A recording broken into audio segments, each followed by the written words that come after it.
Entonces, hoy, la siguiente clase de neurofisiología, hoy vamos a hablar acerca del sistema nervioso autónomo. Veo que hay 48 personas. Jeremy, no te he pedido la Sí. lista, pero por favor, al final de las clases, me envías un Excel con la asistencia, ¿sí? De todas las Ya, teorías que hemos tenido. ya, doctora, en todo caso, ahorita también voy a volver a descargar lista y se lo envío, porque la doctora Berta también me estaba pidiendo yo. Sí, hay que tener de todas maneras, la asistencia es importante, ¿no?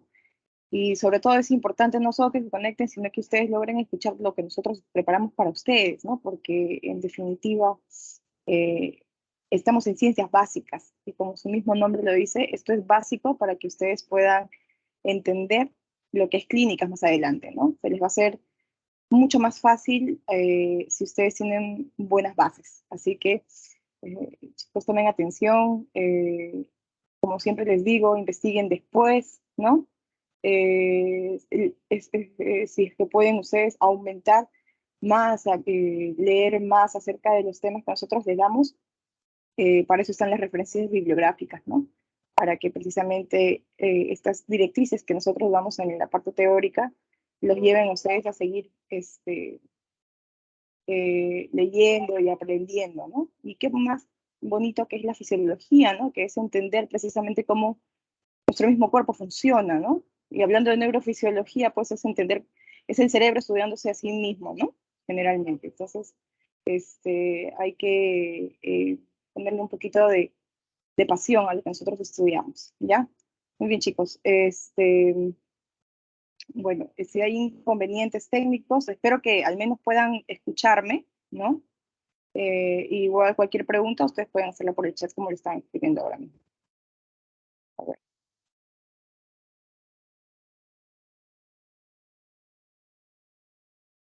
¿Se logran ver mis diapositivas? Sí, sí, doctora, se ve. Muy bien, chicos. Entonces vamos a empezar. Estamos la mayoría. Me hubiese gustado que haya más gente, pero bueno. Eh, Como les mencionaba inicialmente, hoy vamos a hablar sobre el sistema nervioso autónomo. Es una parte complementaria, ¿no? Al funcionamiento del sistema nervioso somático. Inclusive el sistema nervioso autónomo, el músculo esquelético, va a ser en casi todos los órganos, ¿no? Y va a mantener homeostasis tras la actividad de uno a uno, ¿no? Entonces, es importante conocerlo porque muchas de las funciones eh, que no son precisamente se van a dar porque este sistema actúa, ¿no? Entonces, probablemente nosotros no tengamos la noción de lo que pueden hacer, ¿no? Simplemente nosotros estamos ahorita aquí respirando, nuestro corazón está latiendo, o ¿no? Nuestros sistemas interactúan frente a un sistema de lucha o de reposo, y eso va a conllevar a eh, a, al, a que figure más uno ante el otro, ¿no? Eso es porque tenemos pues un equilibrio siempre en nuestro sistema. Entonces vamos a empezar recordando un poco la división del sistema nervioso.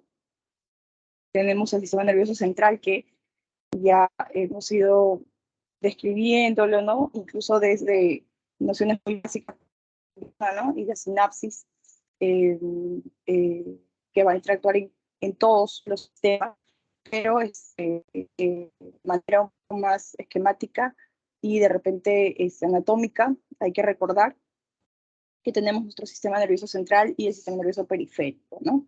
El sistema nervioso central ya lo conocemos bastante, ¿no? Ustedes por anatomía y cursos previos, ¿no? El cerebro y la médula espinal, ¿no? Y todas las formaciones de donde proviene el cerebro, ¿no? Embriológicamente incluso. Bueno, nos vamos a enfocar nosotros acá en la parte del sistema nervioso periférico, En la siguiente clase ya hablaremos un poco de las funciones superiores, que tienen mucho que ver con las funciones específicamente del cerebro. ¿Okay? Hoy vamos a hablar del sistema nervioso autónomo. Como ustedes ven, es una ramita, ¿no? Que se complementa con el sistema nervioso somático. El sistema nervioso somático, ya ustedes lo han estudiado, contracción muscular, ¿no? Tiene sus vías ascendentes, descendentes. Bueno, el sistema nervioso autonómico, a pesar de que no va a controlar una acción de manera voluntaria, ¿no? También tiene diferentes vías, muchas de ellas paralelas al sistema nervioso somático, y en general tiene mayor ramificación, ¿no?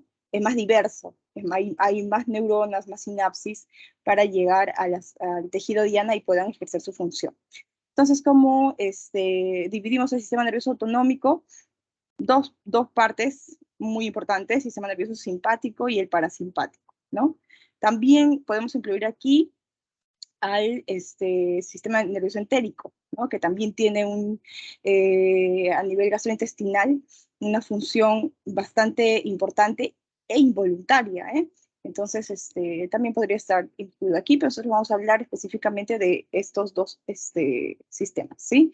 Simpático, parasimpático. Ahora, ¿es posible que una persona sobreviva sin sistema nervioso autónomo? Casi nula, dice, ¿no?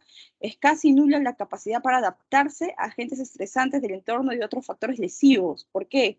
Porque precisamente este sistema, como les he mencionado, se encarga de funciones que nosotros no controlamos de manera consciente, ¿no? Nosotros no le decimos al corazón, ya, deja de latir por unos segundos, ¿no?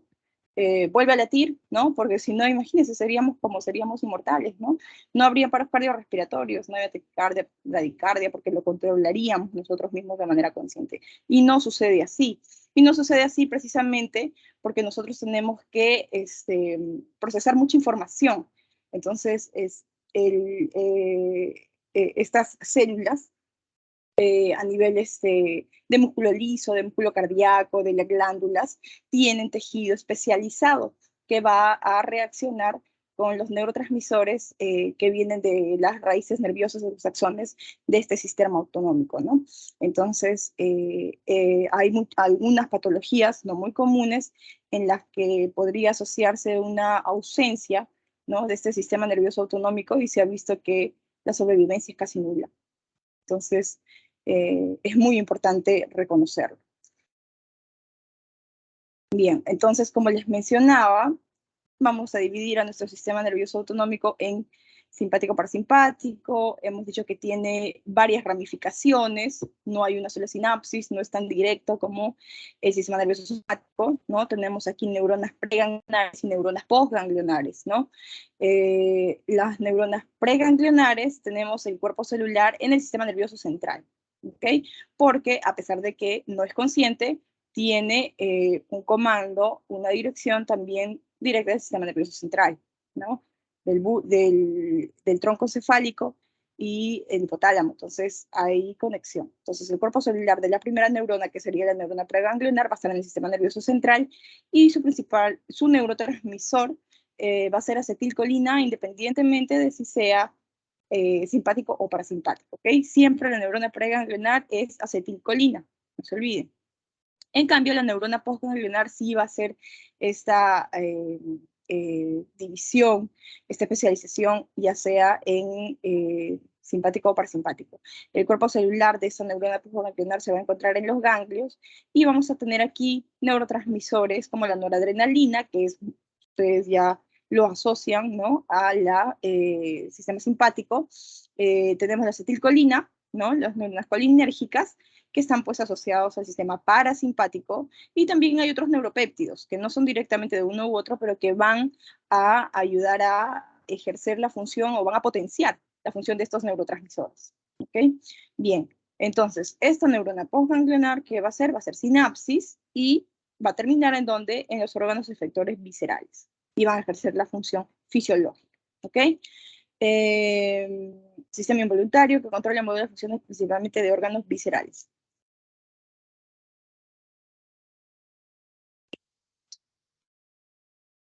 Ya. Bien, la organización la tenemos acá.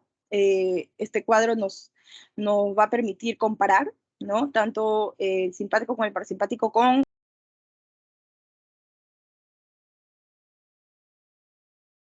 ustedes pueden ver que las neuronas que están ejerciendo su función en cada sistema es distinta, ¿no? Tenemos una motoneurona que es larga, ¿no? Que es con un axón bastante largo porque tiene que recorrer bastantes trechos, por decir, ¿no? De metros. Entonces, la motoneurona generalmente por eso es mielínica para que llegue la información pues mucho más rápido al músculo esquelético. En el sistema simpático parasimpático tenemos más sinapsis, ¿no? Como les decía, más ramificaciones. Tenemos a la neurona preganglionar con su neurotransmisor acetilcolina, tanto en el sistema simpático como parasimpático, como ya lo habíamos mencionado. La diferencia, ¿cuál va a ser? Porque vemos que la acetilcolina también es el neurotransmisor y la motoneurona en el sistema somático. Bueno, aquí en la parte preganglionar es parecida, es prácticamente igual que la acción de la motoneurona. Tenemos el receptor nicotínico, que también lo vemos en el músculo esquelético, bueno, también lo tenemos aquí. En esta segunda sinapsis, donde tenemos el ganglio y la neurona postganglionar, ya va a haber la división, ¿no? A nivel parasimpático, sigue siendo la acetilcolina el neurotransmisor eje, y se va a unir no a un receptor nicotínico, sino a un receptor muscarínico. ¿Ok? Bien, entonces ya tenemos el recorrido del sistema parasimpático, y a nivel simpático, pues la neurona postganglionar va a dividirse, ya sea con su receptor noradrenérgico o también acetilcolina, ¿no? Generalmente, el sistema simpático, pues el músculo liso, músculo cardíaco, las glándulas, va a estar determinado por la noradrenalina. Solo en las glándulas sudoríparas es que va a encontrarse esta acetilcolina, ¿ok? Entonces, hay que recordar esa excepción, porque pues acetilcolina es prácticamente de la parte parasimpática, ¿ok? Bien, entonces tenemos aquí más receptores en la noradrenalina, alfa 1, alfa 2, beta 1, beta 2, bien, y bueno, como les mencionaba, tenemos aquí también a los plexos del tracto gastrointestinal, ¿no? Pero no será motivo de revisión ahora. Bueno, entonces características generales que tenemos de nuestro sistema nervioso autónomo, pues vamos a ver primero que el término simpático y parasimpático son exclusivamente términos anatómicos y nos van a hacer referencia al origen anatómico de las neuronas preganglionares, ¿no? El origen de las neuronas preganglionares en la división simpática se encuentra en los segmentos toracolumbares, desde T1 a L3 de la médula espinal. Vamos a tener allí nuestra cadena simpática, ¿no? Y la división parasimpática va a estar determinada por núcleos de los pares craneales, por lo cual suele denominarse también a este sistema cráneo-sacro, porque pues, los núcleos, como ustedes recordarán, están en el tronco encefálico, y los segmentos sacros se encuentran a nivel de S2 a S4, ¿no? Segmentos cráneo-sacros, porque tenemos aquí dos partes de la división parasimpática, ¿ok? Bien. Ahora, los términos adrenérgico y colinérgico se utilizan para describir las neuronas de cualquiera de las divisiones, ¿sí? Según el neurotransmisor que sinteticen o liberan. Generalmente el adrenérgico es del sistema simpático y el colinérgico del parasimpático, pero no hay que olvidar esa excepción que les mencioné en las glándulas sudoríparas, que tiene pues inervación simpática con neurotransmisor colinérgico, ¿ok? Las neuronas adrenérgicas liberan noradrenalina y las colinérgicas acetilcolina. ¿Dónde tenemos la localización de los ganglios autónomos? Bueno, de la división simpática, como ustedes han visto, ¿no? Es más paravertebral y prevertebral, ¿no? La longitud de los axones preganglionares son muy cortos, están muy cerca a la médula espinal, ¿no? A diferencia del parasimpático, que no se encuentra tan cerca, y más bien la segunda neurona, que es la postganglionar, va a ser de axón corto, muy cerca a su tejido diano, ¿ok? Entonces tenemos ahí ya un contraste entre el sistema simpático y parasimpático, ¿no? La longitud de los axones preganglionares, aquí corta, aquí larga, ¿no? De los postganglionares al revés, ¿no? Y bueno, en cuanto a los órganos efectores, generalmente, como les mencioné, la mayoría de los órganos de nuestro sistema tienen inervación tanto de uno como del otro, porque pues van a haber momentos en que uno va a interactuar y el otro va a estar en reposo, y en otro determinado momento, cuando necesitemos de repente otro mecanismo, pues se va a activar y desactivar. Entonces, de esa manera van a interactuar. Entonces, tenemos receptores, tanto para el sistema simpático y parasimpático, el mismo músculo libre, ambos, ¿no? Las uniones neuroreceptoras, como les mencionaba, son difusas en la comunicación, hay receptores en una región, neurotransmisores en el ganglio, hay predominancia de eh, eh, la acetilcolina en la primera sinapsis, en ambos, y en la segunda, pues, mucho más noradrenalina en la parte simpática, excepto en las glándulas sudoríparas, y en la parasimpática, pues, es acetilcolina sí o sí, ¿ok? Los receptores ya hemos visto, alfa 1, alfa 2, beta 1, beta 2, y muscarínicos a nivel parasimpático. Entonces, aquí tenemos nuestro balance homeostático, ¿no? Determinado por este sistema nervioso autónomo.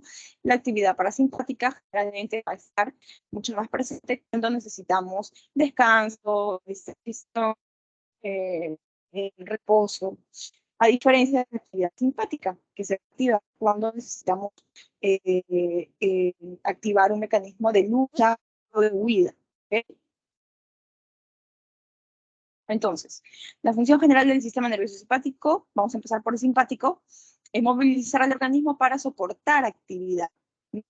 El simpático te permite estar alerta, te permite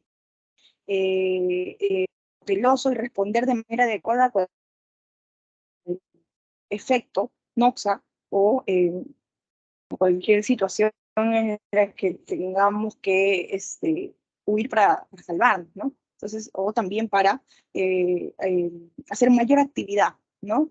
Las neuronas postganglionares de la división simpática son adrenérgicas en todos los órganos efectores excepto las glándulas sudoríparas. Las repito constantemente porque es una forma también de aprender, ¿no? La repetición. O sea, van a vivir de, digamos, una excepción, ¿ok? Entonces, aquí tenemos inervación, tenemos la médula espinal, la primera sinapsis, ¿no? ¿Desde dónde? Desde el segmento L3 y la cadena simpática está cerca, ¿no? La neurona preganglionar es corta, ¿no? Es corta y el ganglio se encuentra muy cerca, paravertebral, ¿no? Tenemos acá el ganglio cervical superior que va a llevar raíces nerviosas hacia el músculo palpebral, la glándula lagrimal, el músculo radial que va a dilatar la pupila, ¿no?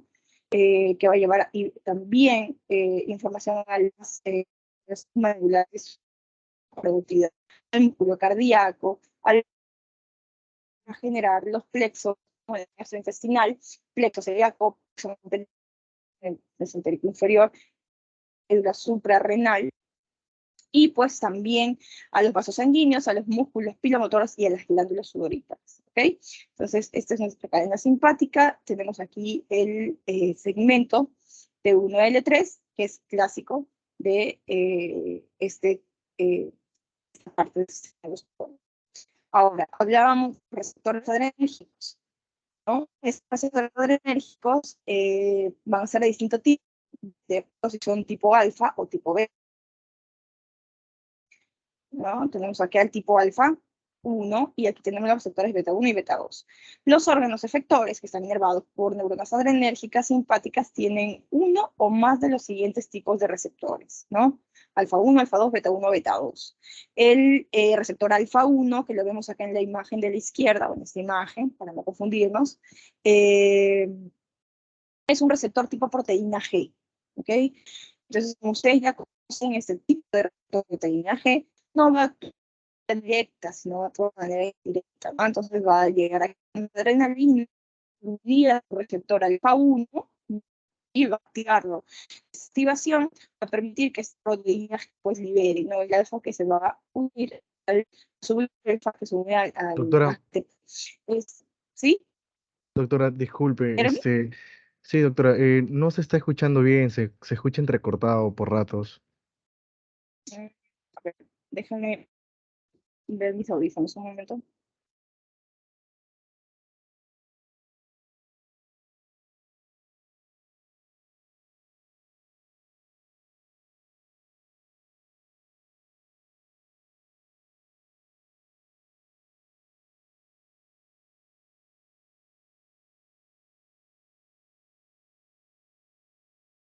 ¿Ahora me escuchan mejor? Hola, Sí, sí, doctora, sí se escucha. ¿escuchan? Hay momentos que se entrecorta. A ver, vamos a probar. Ok, he conectado audífonos. Esperemos que eso sí solucione. Si no, me vuelves a cortar, ¿ok? Bien. Ya, sí, doctora. Muy bien, como les decía, esos receptores alfa pues son tipo proteína G. Entonces esta subunidad alfa se va a unir al GTP y este GTP va a interactuar a nivel de la fosfolipasa C, ¿no? De manera indirecta. Van a haber múltiples reacciones, ¿no? Con liberación de calcio, aumento de proteína quinasa C y finalmente las acciones fisiológicas en el tejido diana. A diferencia del receptor beta 1, beta 2, que también es proteína G, ¿no? Entonces va a tener el mismo mecanismo, se une a su receptor, se libera su unidad alfa GTP, pero aquí va a actuar en la adenilciclasa. Y esta adenilciclasa va a actuar junto con el ATP, que se va a transformar en ATP cíclico y va a tener sus acciones fisiológicas. ¿Bien? Entonces tenemos distintos receptores para una sola división, ¿no? Que es el sistema nervioso simpático. Tenemos acá los receptores adrenérgicos, alfa 1, alfa 2, beta 1, beta 2.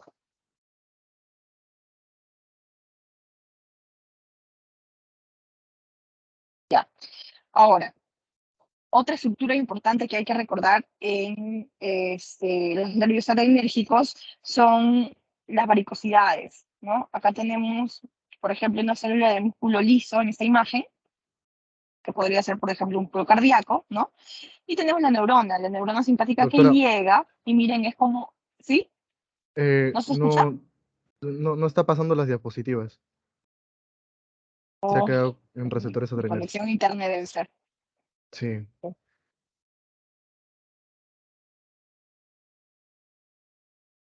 En todo caso, ¿Está en doctora, ¿por qué varicosidades no? ahora? No, se encuentra en receptores adrenérgicos. En todo caso, doctora, ¿por qué no sale de la reunión y vuelve a entrar? Ya, a ver, un momento, voy haciendo a cargarlo aquí para poder transmitirlo de frente.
¿Logran ver mi diapositiva, chicos?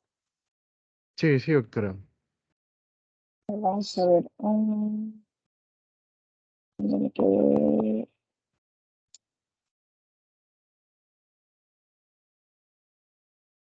Ya, ahora sí se ven las varicosidades, bueno, el título. Sí, el título como tal. Sí. Ya, bien. Entonces vamos a ver si por esta forma podemos terminar la clase. Entonces, como les decía, las varicosidades son estructuras que se van a ver a este nivel, ¿no? Miren, tenemos el músculo liso, que podría ser, como les mencionaba, no sé, el músculo cardíaco, ¿no? Tiene acá su neurona simpática y su neurona parasimpática, porque mucho que todos los órganos tienen ambos sistemas, ¿no? que van a actuar uno u otro, depende de la situación. Entonces, esta neurona mire, tiene sus axones con estas varicosidades, ¿no? Parece como ramificado, parece como un arrozariado, ¿no? Entonces, estas dilataciones pequeñas que aquí las vemos más grandes, ¿no? Son las famosas varicosidades adrenérgicas simpáticas, ¿ok? Estas varicosidades van a ser los lugares donde vamos a tener precisamente las vesículas que van a contener los neurotransmisores. En este caso, si estamos hablando de las varicosidades adrenérgicas simpáticas, pues va a tener predominantemente al neurotransmisor norepinefrina, ¿no? La noradrenalina, ¿ok? Entonces, estos van a liberar este neurotransmisor cuando se estimulan las neuronas adrenérgicas simpáticas postganglionares. No solamente se libera noradrenalina, también se libera ATP, porque hemos dicho que dentro de estas vesículas también hay otros neuropéptidos, ¿no? Que van a ayudar a fortalecer o a reforzar un poco la acción del sistema simpático. Entonces puede o prolongarlo o puede de repente potenciarlo. ¿Sí? Entonces el ATP, precisamente, primero actúa el ATP uniéndose a sus receptores y causa el efecto fisiológico, ¿no? Inicial, contracción, ¿no? Del músculo lisovascular. Posteriormente, la noradrenalina se une a sus receptores en el tejido diana, ¿no? Puede ser alfa-1 adrenérgico en el músculo lisovascular, que va a provocar vasoconstricción, ¿no? Y provoca una segunda contracción más prolongada, ¿ok? Y finalmente puede también liberar neuropéptido Y. Este neuropéptido Y se une a sus receptores también, provocando una tercera fase de contracción un poco más lenta.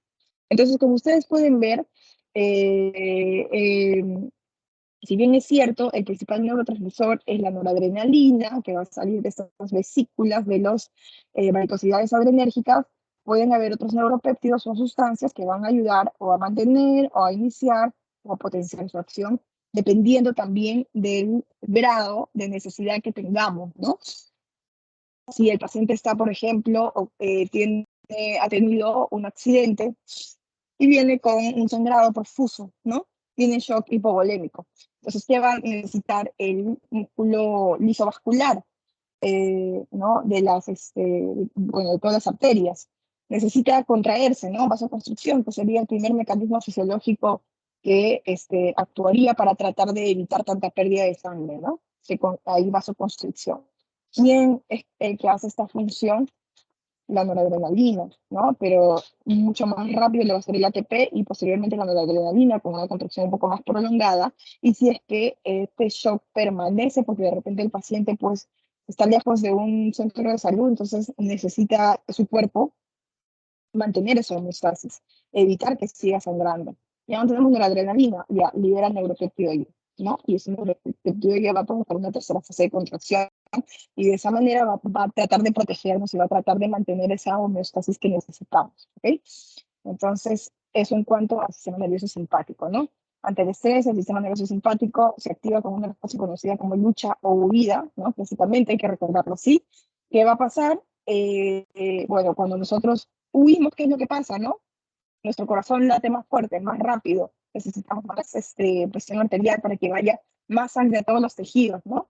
Entonces hay que tratar de recordar de esa manera, ¿no? ¿Qué pasa cuando viene algo que me asusta, ¿no? Un estímulo amenazante, pues activa, sí, a la corteza cerebral, a las hormonas corticosteroides y va a haber pues al estrés, pero también va a activar el sistema nervioso simpático. Y el simpático va a decir, no, tengo que huir, tengo que salir de aquí para salvarme, ¿no? Entonces, ¿qué va a hacer? Aumenta la presión arterial, aumenta la frecuencia cardíaca, ¿no? Necesitamos que el corazón funcione más para que llegue pues más sangre a todos nuestros músculos, por ejemplo, ¿no? Para que puedan correr. Entonces, para eso necesitamos aumentar la presión arterial, la frecuencia cardíaca. Aumenta la glicemia, necesitamos energía, necesitamos ATP, ¿no? Para que haya más contractibilidad, para que funcione mucho más rápido nuestros tejidos, ¿no? Entonces, por eso aumenta la glicemia. Aumenta la sudoración también, ¿no? Aumenta a través del diseño de las módulos sudoríparas, porque pues si hay una lucha, una huida, va a haber aumento de el estado térmico, ¿no? Entonces también necesitamos que haya sudoración para controlar este efecto térmico. Entonces, Como ustedes pueden ver, el sistema simpático lo que hace es tratar de controlar, ¿no? Dirigir de manera eficiente una huida exitosa, ¿no? Entonces necesitamos más sangre a las piernas, ya, vamos, todo lo que se puede allí, ¿no? Necesitamos que no nos des un síncope, ¿no? Que no nos desmayemos en el camino, entonces hay que aumentar la glicemia, porque si no, todas nuestras reservas se gastan y nos desmayamos, ¿no? Y no huimos, entonces también ahí aumenta la glicemia. Digamos que no tampoco nos dé aumento de hipertermia, aumenta la sudoración, tenemos que regular también el calor corporal. Entonces, como ustedes pueden ver, es casi como deducida la acción ante el mecanismo principal, ¿no? Si ustedes se ponen a recordar qué pasa con su cuerpo cuando ustedes empiezan a correr, de repente cuando ven a alguien que les quiere hacer daño, ¿no? Alguien quiere robar, no sé, eh, van a ver, van a determinar cuáles son precisamente las funciones que tiene este sistema nervioso, ¿ok? Aumenta la presión arterial, flujo sanguíneo, los músculos activos, aumenta el índice metabólico, aumenta la concentración sanguínea de glucosa, aumenta la actividad mental y de alerta, ¿no? Definitivamente, también hay bastante flujo sanguíneo cerebral, pensar adecuadamente, ¿no? Ahora, no podemos estar en situación de estrés continuo, ¿no? Allí es donde vienen los efectos adversos, por decirlo así, ¿no? Que van en contra de una adecuada supervivencia, ¿no? Por eso es que hay que tener mucho cuidado también, pues, de no vivir en constante estrés, ¿no? Ni estresado de manera, eh, de repente, sin causa, ¿no?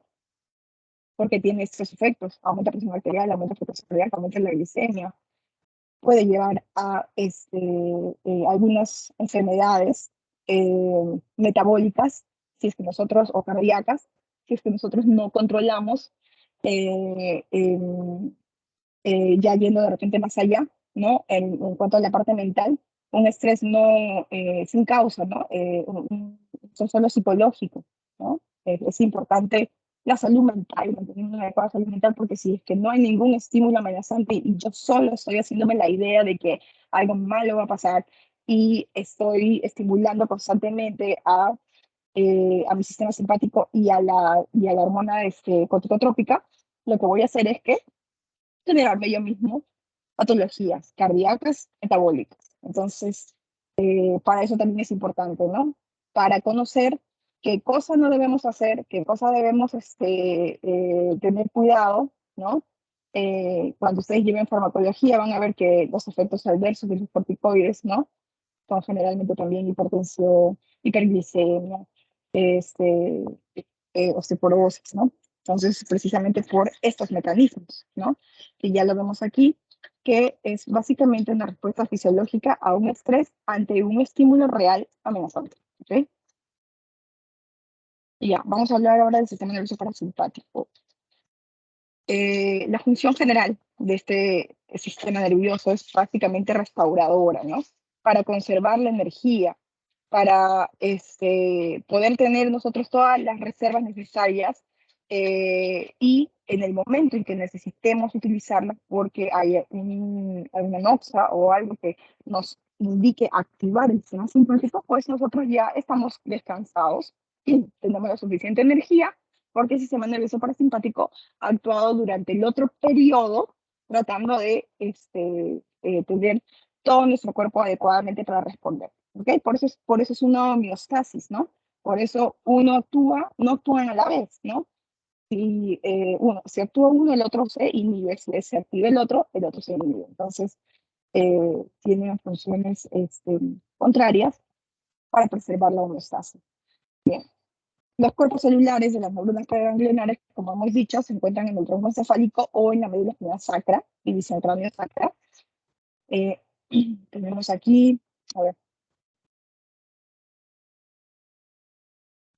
perdón.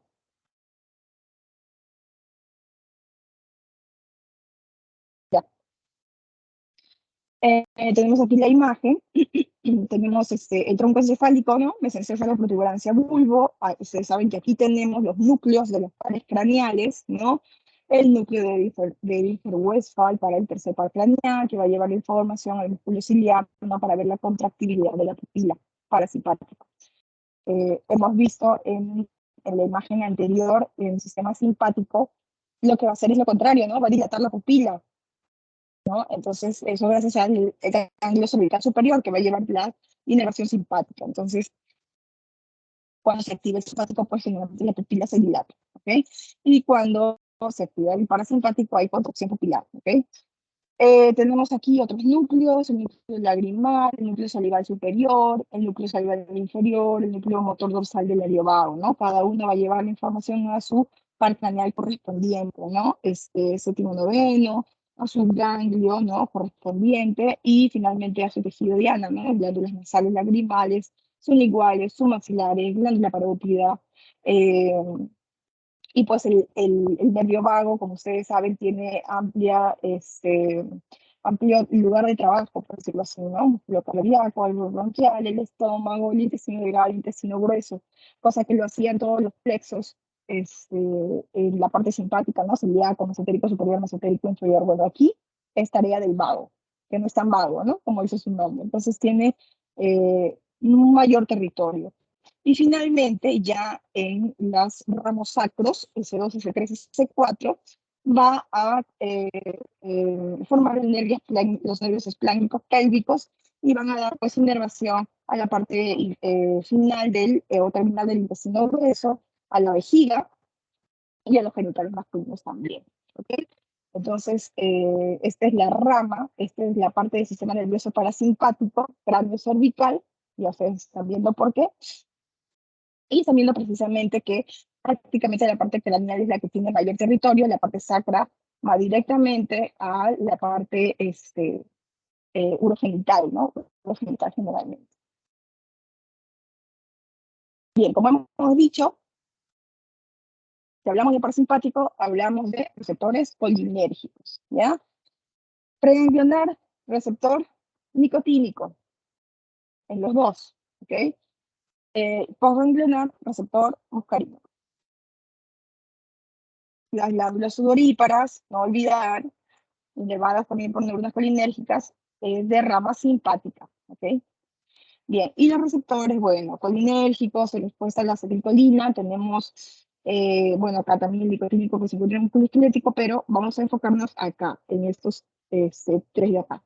Tenemos el receptor nicotínico, que se encuentra en los ganglios del sistema nervioso autónomo, que está en la primera sinapsis, ¿ok? Simpático por simpático, nicotínico igual para ambos. ¿Cuál va a ser la respuesta? Despolarización. La despolarización va a causar activación de las neuronas postganglionares y la acetilcolina va a abrir canales. A ver, déjenme ver si lo tengo acá. Sí, más grande, ¿ok? Estos son los receptores. Estos es el nicotínico y estos son los muscarínicos.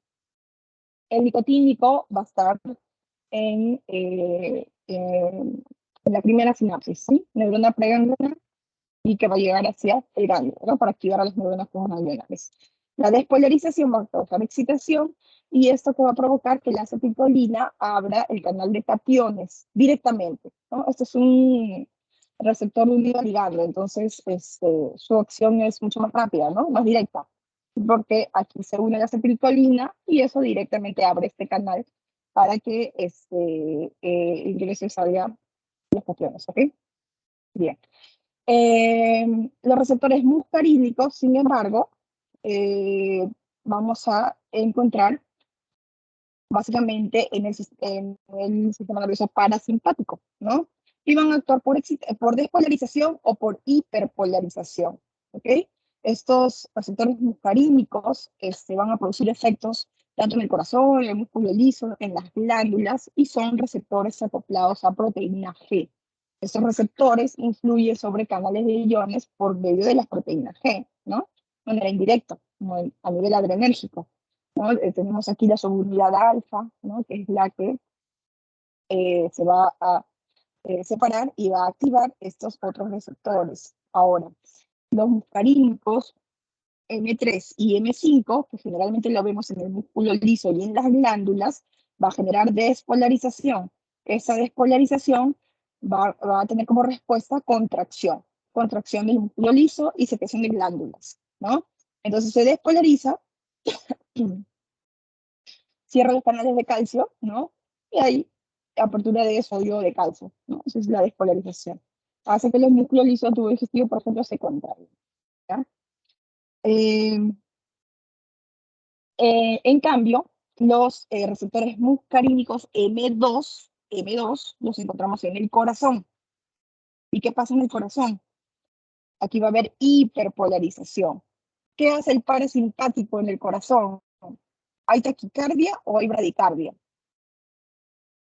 Si estamos en el parasimpático y necesitamos descansar, no necesitamos que nuestro corazón esté funcionando a 1000, ¿no? Necesitamos que esté descansando también. Entonces va a haber bradicardia, por eso es que a nivel parasimpático el receptor muscarínico M2 va a causar hiperpolarización. Esa hiperpolarización va a generar apertura de canales de potasio, perdón, ¿okay? Va a activar estos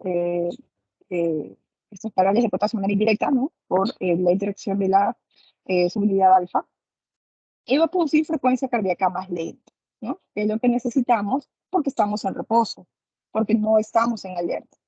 Bien, entonces, como ustedes pueden darse cuenta, estos receptores pueden actuar de uno u otro mecanismo, de acuerdo a la localización donde se encuentra. En el corazón, el parasimpático genera bradicardia, así que necesitamos que haya hiperpolarización, no despolarización. Bien, las varicosidades adrenérgicas parasimpáticas también están presentes, como hemos visto anteriormente en el simpático, ¿no? Es simplemente la neurona parasimpática con sus varicosidades, en donde vamos a encontrar también sus vesículas, ¿no? Las vesículas sinápticas, con su neurotransmisor eh, eh, principal, que es el acetilcolina, ¿no? Los nervios colinérgicos parasimpáticos postganglionares liberan neurotransmisores de las varicosidades. Ya, liberan el neurotransmisor clásico, que es la acetilcolina, y no clásicos, como cuáles, el péptido intestinal vasoactivo y el óxido nítrico, también, ¿ok? En la parte adrenérgica habíamos revisado el péptido Y, el ATP, ¿no? Aquí tenemos el óxido nítrico y el péptido intestinal vasoactivo. Entonces, la acetilcolina se une a su receptor muscarínico, que lo tiene aquí, ¿no? Y se dirige en su acción fisiológica. Por ejemplo, si fuera un músculo liso vascular, aquí, por ejemplo, podría haber vasodilatación, ¿no? Como una estimulación intensa de estos grandes núcleos de eso, también se pueden liberar estos otros neurotransmisores neoclásicos y aumentar la acción de la acetilcolina. Entonces, como ustedes pueden ver, el mismo tejido tiene tanto inervación simpática como parasimpática, y estos tienen efectos antagonistas y van a activarse de acuerdo a la situación en la que se encuentran. Entonces, este es un cuadro resumen: división parasimpática, división simpática, neuronas preganglionares, acetilcolina, con receptores nicotínicos todos. Las neuronas postganglionares ya se diferencian, ¿no? La acetilcolina en la parte parasimpática, receptores muscarínicos, efectos de nervios parasimpáticos. Noradrenalina, ¿no? En la división simpática, receptores alfa-1 adrenérgicos, generalmente genera vasoconstricción en vísceras y piel. Receptores beta-1 adrenérgicos, hay frecuencia y contractibilidad cardíaca aumentada. Y beta-2 adrenérgicos, dilatación de los bronquios, de los pulmones y de los vasos sanguíneos. Esto les va a servir a ustedes mucho, y de ahí también cabe la importancia de estudiar este sistema nervioso autónomo, porque muchos de los fármacos que nosotros utilizamos se basan en estos mecanismos, en potenciar los receptores alfa-1 adrenérgicos o bloquear receptores beta-1 adrenérgicos, beta-2, ¿no? Entonces nosotros tenemos que recordar, pues, dónde actúa uno u otro. Por ejemplo, si yo necesito dilatar los bronquiolos de los pulmones en un paciente asmático, utilizo, ¿no?, un potenciador de estos receptores beta-2 adrenérgicos. Y es lo que se utiliza generalmente con los inhaladores. Si necesito yo aumentar la frecuencia cardíaca, la contractibilidad, bueno, hay algunos fármacos que potencian estos receptores, o también hay beta bloqueadores, ¿no?, que van a bloquear precisamente el receptor beta-1. ¿Para qué pacientes con taquicardias, ¿no?, que patológicas? El paciente está en reposo y está con 120, ¿no?, de frecuencia cardíaca. No es normal. Entonces, ¿qué tenemos que hacer?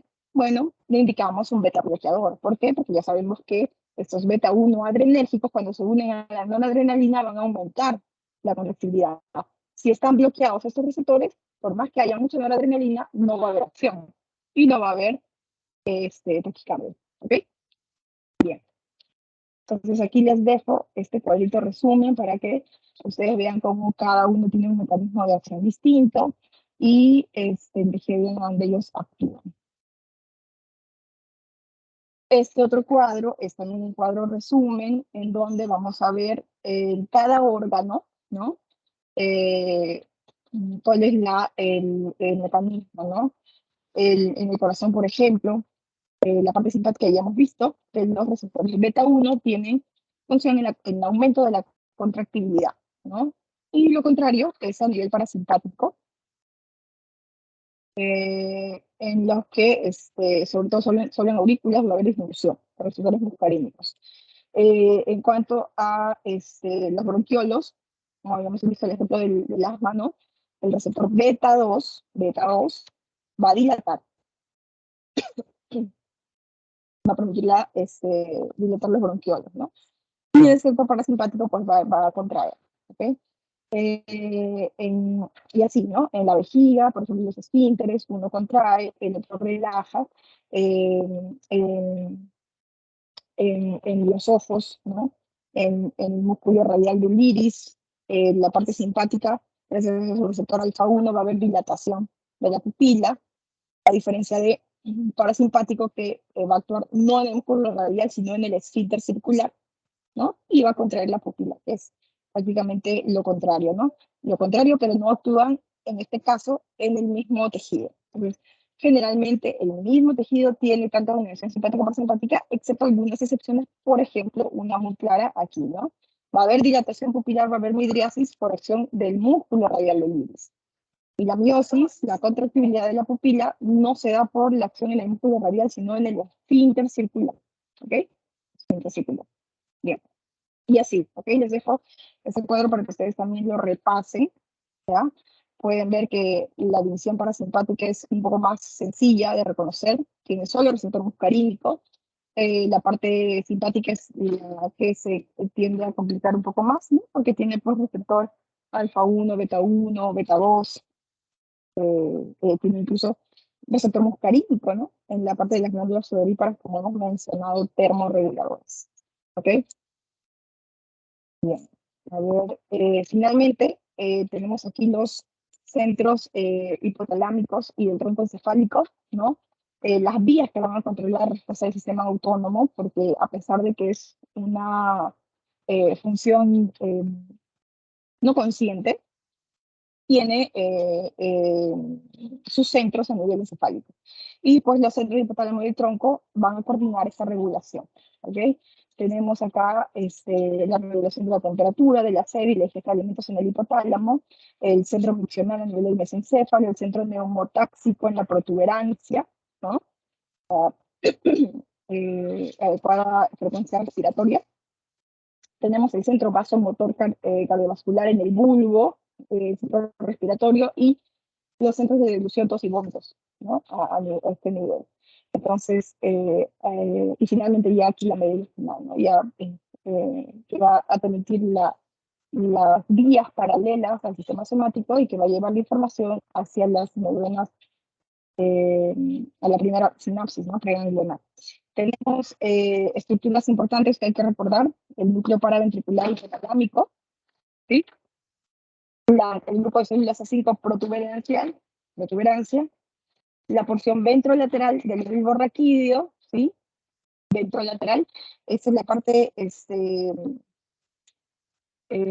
anterior. Generalmente ya ustedes por anatomía van a ir recordando, ¿no? Dónde se encuentra el centro del vómito, la deglución, el centro respiratorio. Generalmente es ventrolateral rostral. Los núcleos del rafe vulvar, ¿no? Todos esos van a llevar la interconexión al núcleo intermedio lateral y de ahí todas las proyecciones, ¿no? Y hacia los distintos neuronas del sistema simpático o parasimpático. La porción ventrolateral rostral del bulbo, por ejemplo, suele considerarse como el principal origen de estímulos excitadores que llegan a las neuronas simpáticas. Bien. No sé si tienen alguna pregunta o alguna duda.